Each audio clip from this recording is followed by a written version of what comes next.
before we get into the agenda, does anybody in the audience have any questions or, relative, or want to talk about privilege of the floor on the items that are in the agenda? Okay. And reports. Lou, let's start down with you.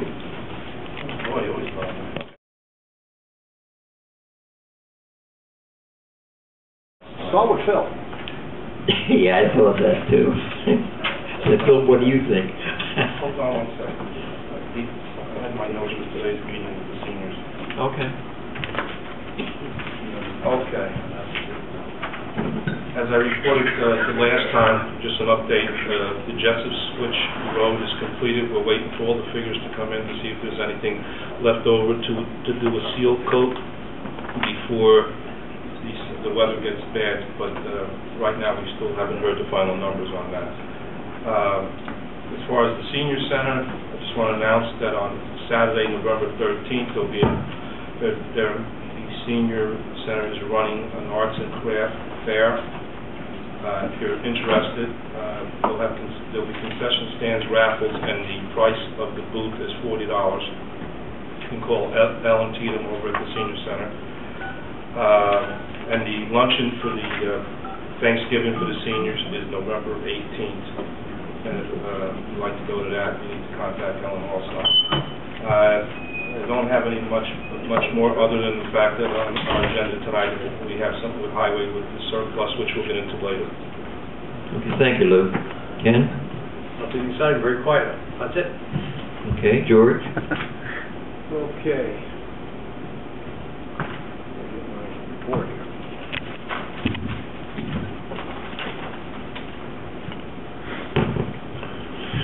JRC report.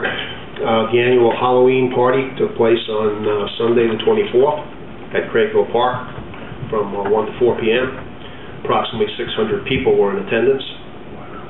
The following organizations contribute to the success of the event: ShopRite of Chester, Stewart's, Soon's Orchard, Quick Stop, Wonder Bread Hostess in Montgomery, Orange County Inflatables, Goshen High School Leo Club, and many wonderful volunteers.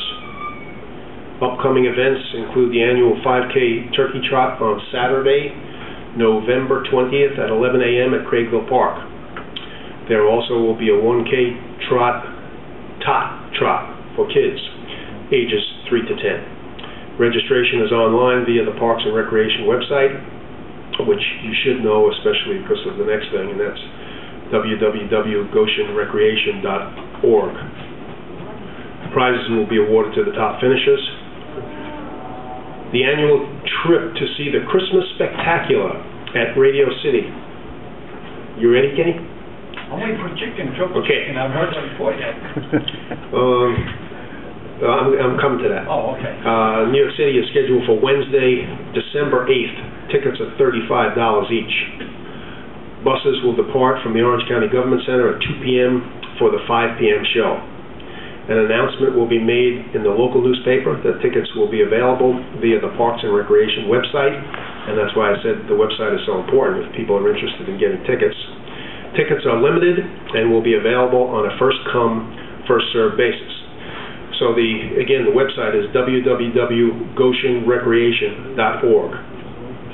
The restroom project at Salesian Park is moving forward with groundbreaking anticipated next week. Additionally, at Salesian, the finials, the infamous finials on the fencing that surround the park is currently undergoing restoration and is expected to be complete within the next 2 weeks.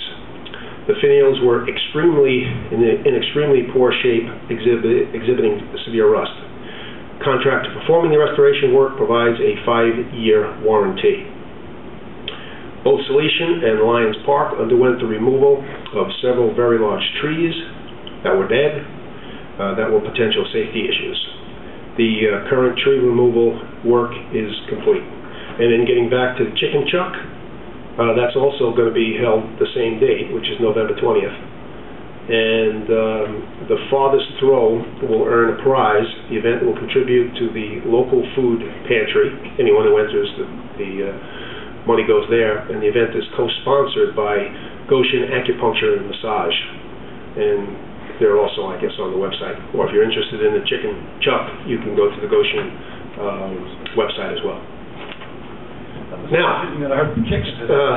what? I'm sorry, it's not going to hurt the chicken. No, it's a rubber chicken. Oh, okay. No hurry. The other thing I wanted to discuss a little bit tonight was Doug and I had a meeting today with Lauren Pratt, who is the representative of the New York State Municipal Workers' Compensation Alliance. And needless to say, workers' compensation in New York State and other states is in total disarray. Even though we have had very good performance, little to no injuries over the past 2 years, our assessment is going to be going up somewhere around 20%. So it's very frustrating. It just seems to be out of hand. The tort reforms that were going on a couple years back don't seem to be working, and it just continues to go on, that the rates continue to go up and up. We also, unfortunately, have tail claims. Tail claims are all the claims that happened prior to going on with the Compensation Alliance, and we're basically taking them, out of the pocket that we have now, and those costs are absolutely incredible when you think of it, and we're paying them ourselves. Of course, the alternative, we actually have saved quite a bit of money, because the alternative was to put up about $1.5 million, was it, Doug? 1.3 when we bailed out to go back, and certainly we couldn't do that at that particular time. Or could we do it now? We could probably have less of a chance of doing it now.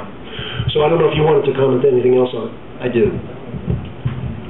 We're putting the finishing touches on our budget, and it just makes me sick that the New York State Legislature, the people making the laws, have done the things they've done over the years, that the system is so broken that when we have fewer injuries, and we've had great performance for the last 5 or 6 years, that to think that our costs will go up 20% and we have nothing, we can't say a thing about it, and the majority of that money is an assessment by the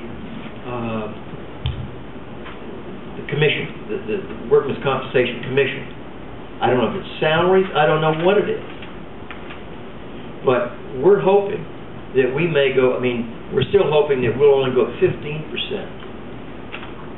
versus 20%. But there are other municipalities who may have had an injury or two will go up 40%. Now, who in their right mind in any state in the union, when you go up 40% on anything, you're not doing your job. And I would say that about the people that passed the laws years ago. I don't know how it was done, but it's just despicable. And there's, when you're running a business, you have knobs you turn. You reduce your costs, you increase your revenues, you make choices. In this case, there's no knob to turn. Ready or not, here it comes. And I don't like it. And I don't think the citizens in Goshen should like it. I don't think anybody in the state of New York should like it. And the only people who can fix this is Albany. And they just better fix it. Now, I was in private enterprise, and I managed 2 plants. One in Poughkeepsie, New York, and one in Danbury, Connecticut. They both shut down. My employer shut them down and moved them to Austin, Texas. Workman's compensation was one of the big reasons. And that was back in 1996. And it's still broken. And again, I don't like it, but I'm just a town supervisor. And, I got my vote, and I'm going to vote for people who I think can fix it. Okay, so anyway, I get off my high horse in that one, but that really torques me out. And, the pension fund that's coming next week, we're going to look at how much more we're going to pay into the pension fund.